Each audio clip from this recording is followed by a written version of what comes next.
JJ, can we do a mic test? Yes, hi.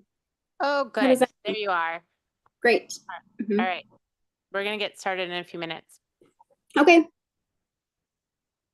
I have my camera on. I think internet's decent here, but if I need to, can I turn my camera off? Yes. Okay, thank you. Mhm.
Asking him about that.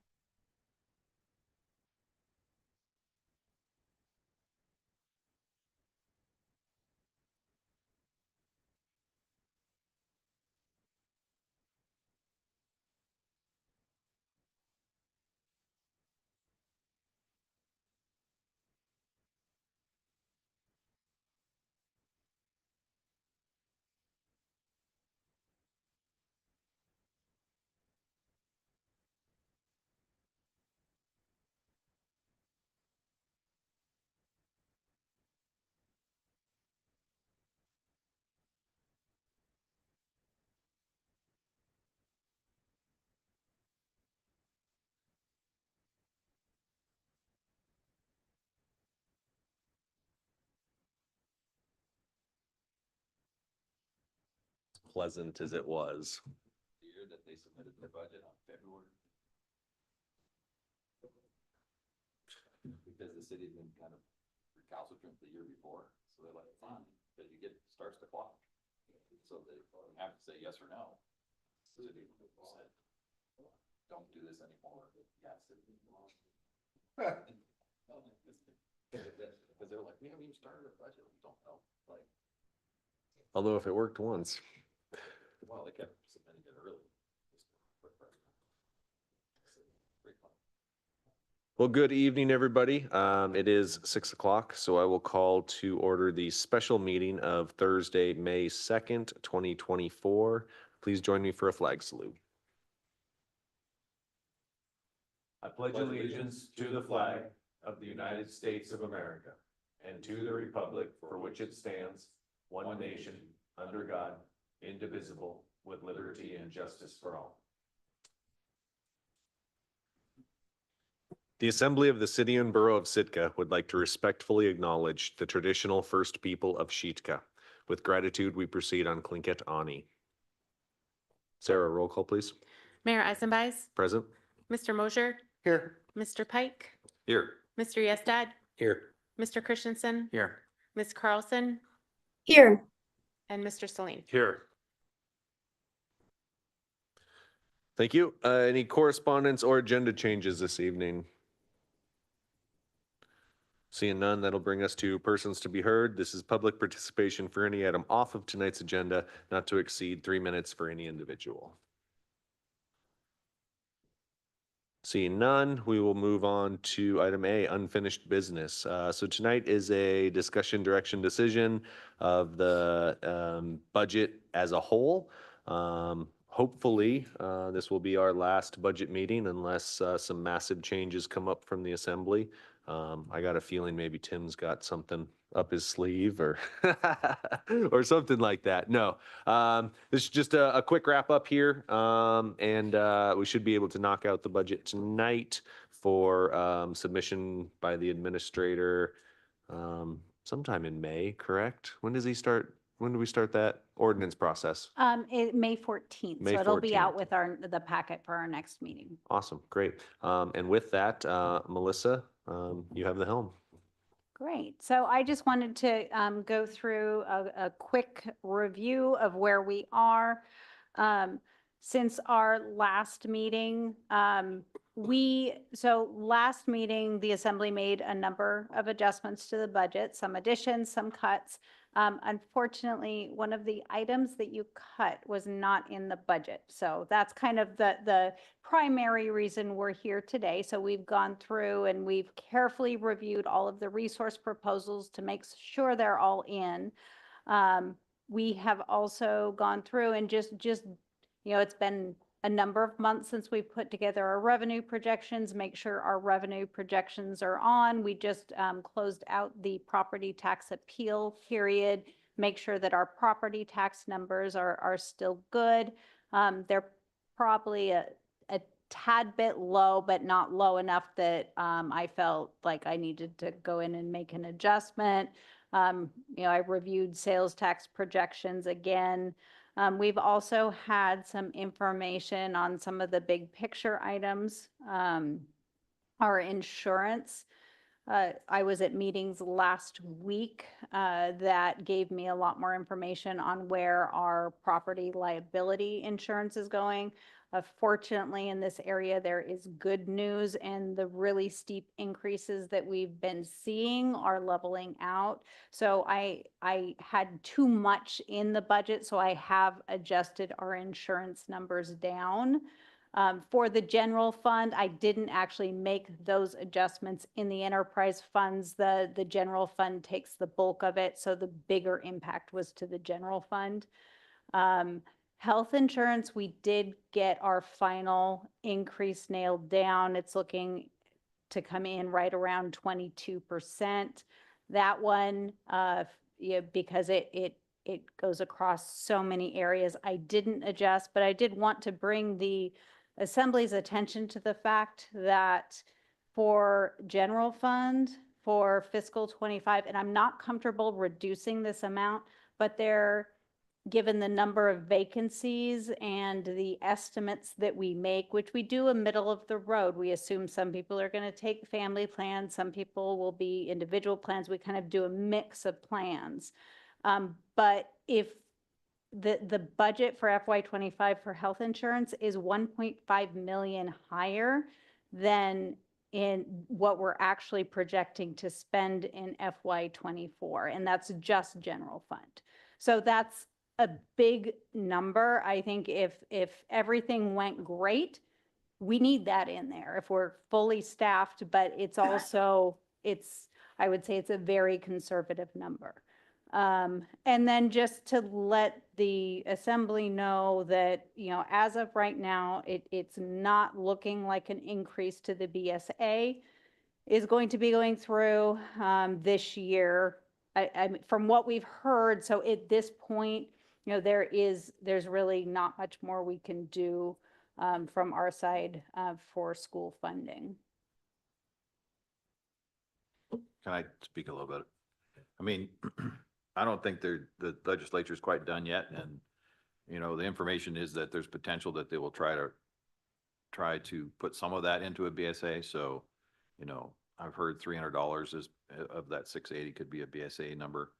I don't know if the governor was going to support that. So, that's a risk for everybody.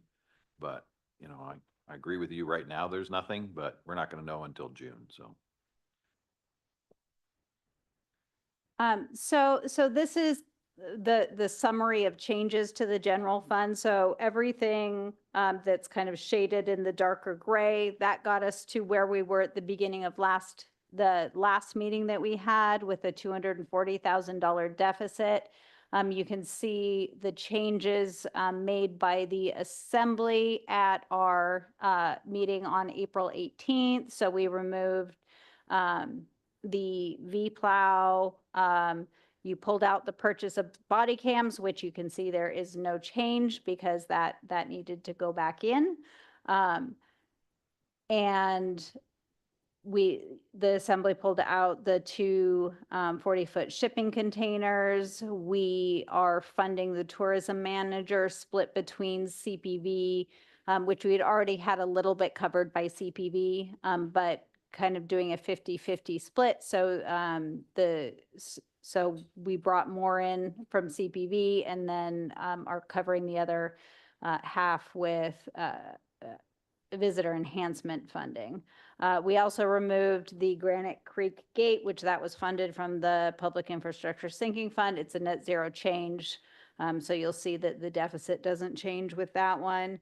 And then the same, we increased the contract for street striping, offset with a transfer from the Public Infrastructure Sinking Fund. As I went through my review, I realized I had missed a portion of community assistance that added $16,000. I missed the centralized permitting software resource proposal, so that had not been in the budget. What had happened, those both body cams and the permitting software are GASB 96.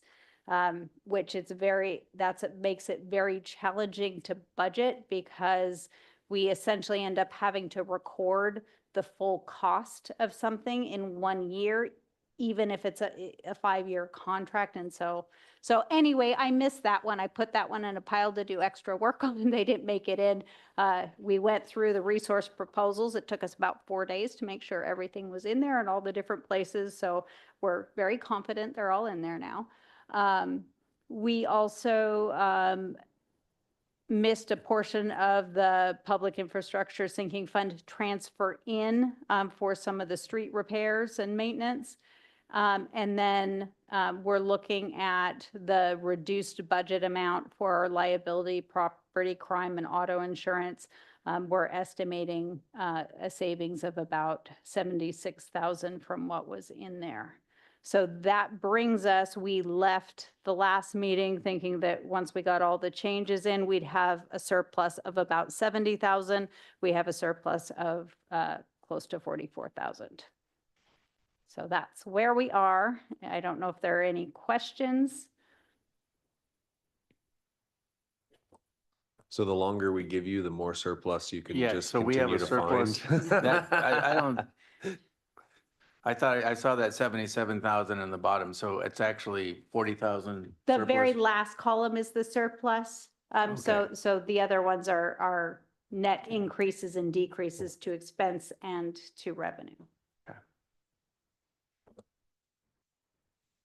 I just want to say I appreciate your time going through this. I know when the error was first discovered, it was a weight on your shoulders. However, if there's 1 or 2 errors that we've identified in a general fund budget alone of 44 million, not including all the enterprise funds, which brings us, what are we at, 200 million for everything? With transfers, yes. So if there's 4 mistakes in a budget of $200 million, I think you did an outstanding job. So I'm glad we noticed that this had been missing through the processes, and we were able to come to a point where tonight we were going to correct that. However, some efficiencies and lower informations have already corrected that. Personally, I'm okay going forward with a deficit or a surplus of $43,000. Sounds like it may work itself out by the end of the year to be able to put some money into infrastructure sinking fund. But I know we also had to come back to try and correct this. And if you wouldn't have gotten the good news before then, we'd be finding another cut or two. So I really do appreciate your time on all of this. I know it's a very easy process for you and your staff and not very time consuming. So no, I'm very thankful that that we got here and this was an easy budget process. Information was presented in a way that I think we could all understand. Resource proposals are great, because then we're not cutting pens out of the budget. We're focusing on more of the larger stuff, and we're relying on our department heads to make sure that they're fully managing their department. So this was a wonderful budget process, but also glad to wrap it up. So again, Melissa, thank you. Yeah. I would agree that it always, the last few years especially have been much nicer on the budget. I just gotta say that, you know, when we get down, talking general fund, you know, $44 million budget, I don't see much difference between a surplus of a couple $100,000 or a deficit of a couple $100,000. And if you want to know a really good reason why, look at those containers, because everybody knows, everybody hates coming back to us for budget adjustments. Absolutely no, I mean, nobody likes it. We don't like it. Everybody rightly, when they budget things, overestimates how much it's going to cost. They pay it, they buy it, it doesn't cost that much, it goes back into our funds, no harm, no foul. We still have the money. So it's not like they were thinking they were gonna go out and spend all that money on those containers. It was because they wanted to make sure they did, and then, you know, and have a contingency. And that goes throughout the entire budget. And that's true of revenue. It's so, I don't see any difference in risk between a slight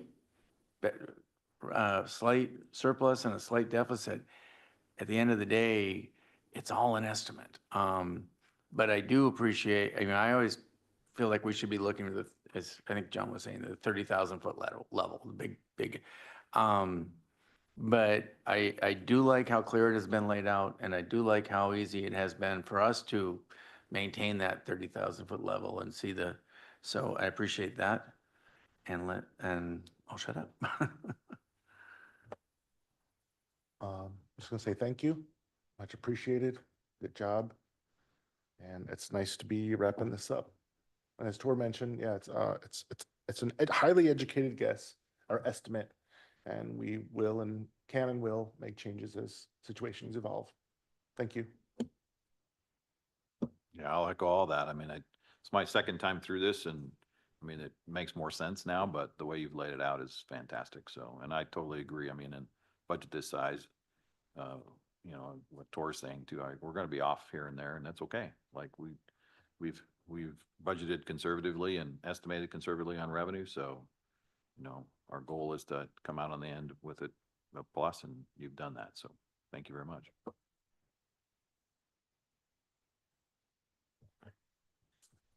Yeah, I want to thank you for all the hard work you've put in here, and I really appreciate, you know, yeah, mistakes happen. There's a lot of lines that you have to go through for this budget, and the way that you handled correcting that mistake is great, and I really appreciate all the hard work you've put in.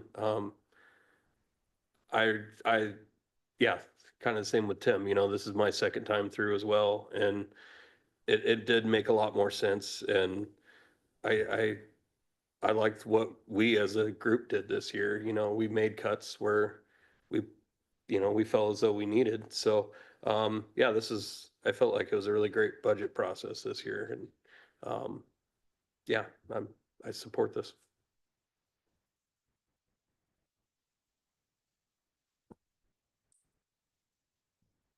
All right, anything else on item A tonight that the assembly wishes to handle?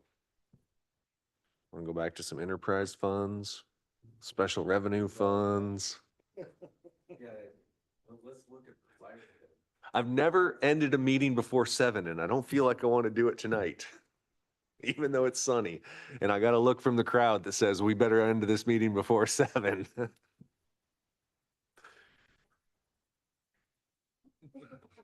The technical difficulty is Sarah is leaving the building.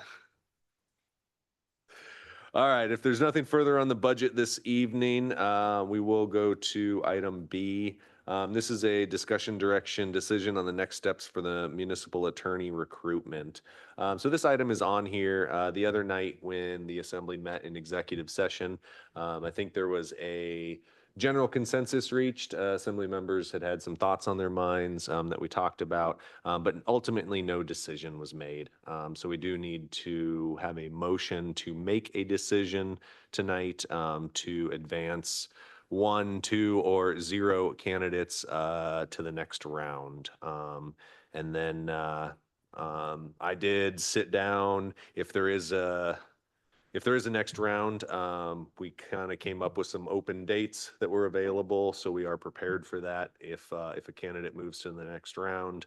And I think that it'd be good to, while we may have a candidate or two, I think it would be good to continue to keep the recruitment open, because until we have someone hired, they're not hired. So that's what this item is on here for. So if anybody has any discussion or if there's a motion or. Just kind of a question real quick. So are we talking of the advance to the next round of interviews? Are we still thinking that that would be a Zoom one or an in-person? A Zoom one, yeah. Hmm. I mean, I'm ready to go to in-person myself, but that's fine. I guess my thoughts on that is, I would like to do, just out of an abundance of caution, because we'll be with this person, whoever we hire for a long time. This round, second round, go to a Zoom, and then if that goes well, we'll move forward with an in-person. I also like the mayor's idea of continuing to advertise, but these are the applicants that have applied, or these are the ones that we've gotten so far. So I'm ready to make a motion unless someone else has anything. I move to advance municipal attorney applicant Anne Marie Billingsley to the second round of interviews. It's been moved and seconded to move the candidate Anne Marie Billingsley to the second round of municipal attorney interviews. Is there any public comment? Back to the assembly for deliberation. Let me give me Sure. one more shot at this. So I was really thinking about this, and I was trying to figure out what I would learn in another Zoom interview. I mean, do I want to get more detailed answers? And to me, the question now is much more fit, is how they would interact with us, how that person would interact with the community, with the staff. And that's what I really want to know. I mean, I may come from a family of attorneys, but I'm not qualified to judge her answers, with the law. And that's what I really want to see. And so, I mean, I'm perfectly willing to go to another Zoom interview, but I just don't know what we'd learn, honestly. Oh, yeah, go ahead. So for me, and when we started to talk about this process, and I'll just lay this out, and then this is open for any sorts of change by the assembly as well. Don't think this is set in stone, but this was a discussion that I did have. So this next one is a little deeper dive into the candidate so the first round, kind of a meet and greet. Hi, how are you? Do we generally feel that you would be a match for Sitka and for this job? This one's a little bit deeper dive, where we could figure out this person's style, we can figure out this person's availability to mend with the community, and such. So we little more nitpicky, smaller questions, and we really try and dig down. Then the in-person, if someone makes it to that round, in-person is more interaction with the community. How do we see them flowing through the community? How is the community receptive to the candidate? And I don't necessarily see an in-person being much of an interview process for us. More of a meet in person, see them face to face, and then perhaps have a sit-down discussion with them. So that's where we were coming from on this process anyway, but open to consideration and changes from the assembly.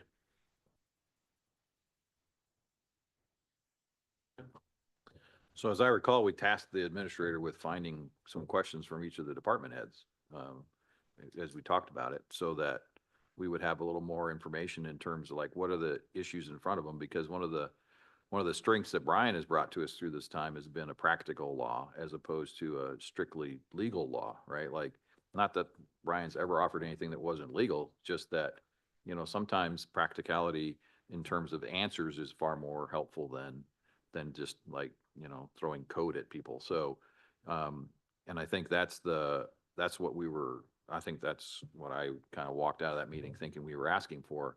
And the next interview round was not like give this person the cases that each department wants solved, but more like, in these circumstances from these people with these issues, what is your response? And I think for me, that would give a much better sense. Not a lawyer sense, but just like, how does this person going to interact with all these different aspects? Because the one thing that was characterized by this person's experience so far was a fairly narrow section of the law of the borough that she was dealing with, or the city, as opposed to, as we are, a full service community, you know, what are all the aspects of that? So that's what I was expecting the second round of questions to be more about. More directly, what will this person's general advice be in certain circumstances, as opposed to, you know, we learned who this person was in her experience. What more can she offer us in relationship to directly what we're facing? So for me, that would be useful information. Does this person have that? And then the face-to-face is exactly what we talked about, which is, how does this person interact? Watch them in public. How do they deal with everybody around them? And, you know, because that could be a deal breaker too. If we see how this person doesn't interact with people well, we'd be like, well, that was a lot of good information. So I guess we're gathering. So we learned about the person, found enough to be interested. Now we want to understand how they're going to operate in a legal sense, in my estimation, and then we want to see how they're going to interact with people around them. Just for the record, I was thinking doing that in person, same stuff, just in person. Okay, yeah, I think everybody thought you meant just have her in for the meet and greet. And so, yeah, I mean, I think Tim and Stephen and Tor have all kind of nailed it. I think that I was very pleased with the interview. I think Ms. Billingsley did very well. And, you know, it's hard to do to impress a body that you don't know in a situation that you're not aware of. As Tim mentioned, you know, I agree with this fact is she has a lot of, I believe she has a lot of qualities that will be very helpful and a lot of very good experience. But she also, this would be an opportunity for growth for her in that she would be managing everything, not just one area or department. But I personally believe, based on that interview, that she's up for the challenge. But then again, that's what the second interview is for, as Tim mentioned, find out, you know, have a more in-depth conversations with her about, you know, how interactions with the public, issues with certain things, how this person would interact with departments, or, you know, her views on the departments, and just how everything might interact. So I think that will be a very important, probably the most important interview portion that we have, where we're able to get, you know, we're past the nervous first round, and then we really get into the details. But I believe that from the first interview that she's probably going to be a really good fit. But to me, the second round is to kind of make sure that is accurate. Yeah, so.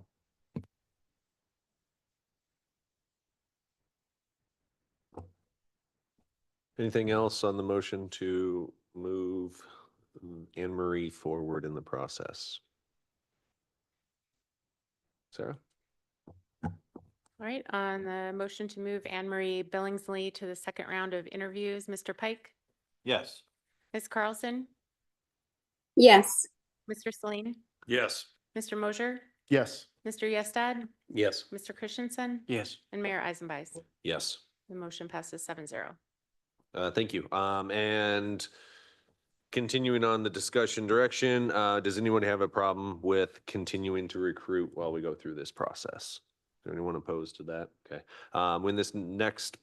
When we can confirm dates and times, we will let the assembly know. Start coming up with some more in-depth questions on your own. HR doesn't have any different questions than the one we were presented. That sheet will be in front of us as well. But this is a time for us to utilize some questions that we may have. Plus the department head questions will come forward as well. Those are for us to ask as we feel the need to. They're not required to. Any other questions on that process that I may be able to answer for you? Do we have any, not actual dates, but weeks we're looking at? I'm hoping for May 9th. That's fine. I won't be there, Okay. but that's fine. I'm not guarantee you I will not be calling in. That's the night of the concert. Correct. Yep, that's right.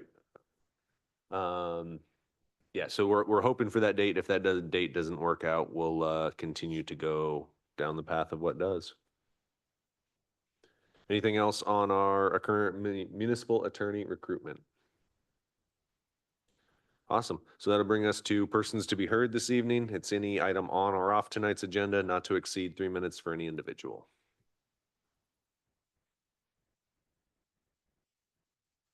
You can't just wave at me. You have to come and identify yourself for the mic. I just want Stan to come say something. Seeing none, that'll bring us to adjournment. Second. All those in favor say aye. Any opposed? Thank you, everyone, for your time tonight.